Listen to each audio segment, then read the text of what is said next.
Former NASA astronaut Terry Virts wants to represent one of the newly redrawn congressional districts in Texas. The Democrat dropped his long-shot bid for the Senate in Texas after those new district boundaries were created. This district in the Houston area, they were designed, as all the new districts in Texas are, to favor Republicans. The area's incumbent Democratic Congressman Al Green plans to run in a different district instead. Terry Virts joins me now. We should also note on this Veterans Day, he's a retired Air Force colonel who flew 45 combat missions in the F-16. Good to have you on, sir. And on this Veterans Day, let me thank you for your service. Thanks for having me on, Jim. And I just want to thank all the veterans out there. If you're out for dinner tonight and you see somebody wearing one of those Vietnam veteran hats, just thank them. Yeah, it's a good idea. I'll do my best to do the same.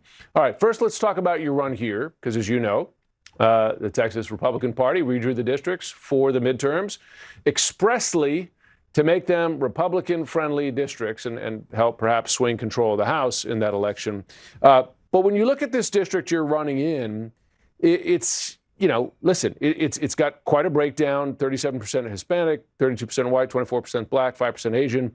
And there are some who think that it might not be as solid Republican as Republicans hoped. What's your view of the district? Well, I can say, first of all, this is a classic case of politicians picking their voters, not voters picking their politicians. No. It's un-American. It's wrong. Ask anybody in kindergarten. They have the ethics to know that what Trump and Greg Abbott and the Republican Party are trying to do is wrong.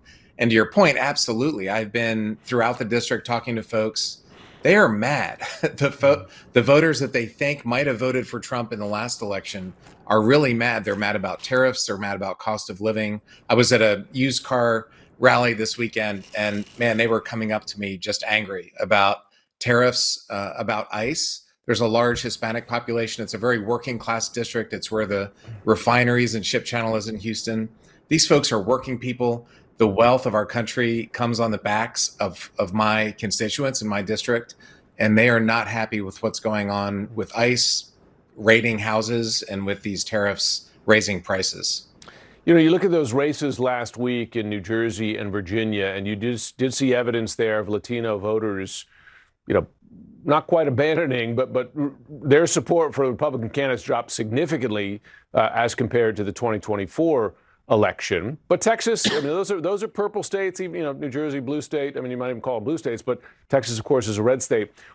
How big of an issue are those quite aggressive federal raids against, and not just, we should note, not just illegal residents of this country, but oftentimes they're picking up legal residents. How big an issue is it in Texas? Well, it's a huge issue. And look, we're not saying that we should have illegal immigration. Nobody's saying that. Even a lot of the Latino population, they don't want the illegal immigration either. What they're saying is people who are here not breaking the law, many American citizens are being terrorized by our police. These ICE agents are wearing masks. Who wears a mask? There's no situation where normal law enforcement should wear a mask in America. I spent a lot of time in Russia training for my space station flight. I saw Russian police breaking up riots. Actually, one day they wear masks. We shouldn't be doing that here in America. So folks are mad about that. But to another point, it's not just the ICE raids. Part of my district is a big agricultural area. We have soybean farmers and we have cattle ranchers, and they are very upset also. They voted for Trump largely, but they're mad at the subsidies we're giving to Argentinian beef producers to compete against us. And they're mad against the destruction of the soybean market in China. So there's a lot of voters who might have voted in 2024. And look, I understand why they did. The Democratic Party was not perfect. The Democratic Party made a lot of mistakes in my judgment. I understand why some people voted for Trump, but those folks are getting upset. And we saw that in Abigail Spanberger in Virginia, a friend of mine, former CIA officer. She really swamped just about every county flooded to the Democratic side. So a lot of voters are not happy with the direction things are going right now. I wonder, when you look at the healthcare issue, because that's also one that Democrats rate very well on as compared to Republicans, that was the core of the shutdown from Democrats' perspectives. They were not going to vote to reopen government until they got a concession on those ACA subsidies, particularly. But now you have Senate Democrats signing a deal to reopen the government. In your view, is that a mistake for Democratic senators to, in effect, give up on that issue? I've got to be honest. I was so mad when I checked my Twitter at 10 o'clock at night the other night. I was just so frustrated that we had done that because I've been traveling across the state of Texas. I think 100% of the time, the first question from every voter I talked to was about health care. And we can see what this administration is about.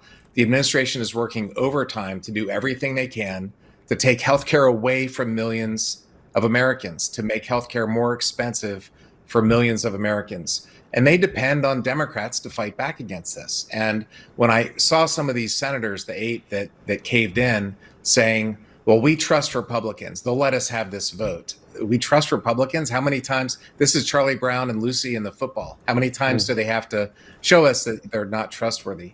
When I heard one say that, well, Trump wasn't budging, so there was nothing we could do. Well, is that how you negotiate? I have a lot of ideas of how they should have negotiated, but it's very frustrating. And to read the room of voters didn't want us to cave in on this. So fingers crossed, they allow us to have a vote. Fingers crossed, the Republican senators vote to protect health care. But I'm not holding my breath on that. They've shown over and over again that their goal is to ruin health care for working Americans. And this is not a good situation. That should not have happened. Terry Virts, thanks so much for joining us. Jim, thanks for having me on. And again, happy Veterans Day. Thank you to those who have served. Indeed.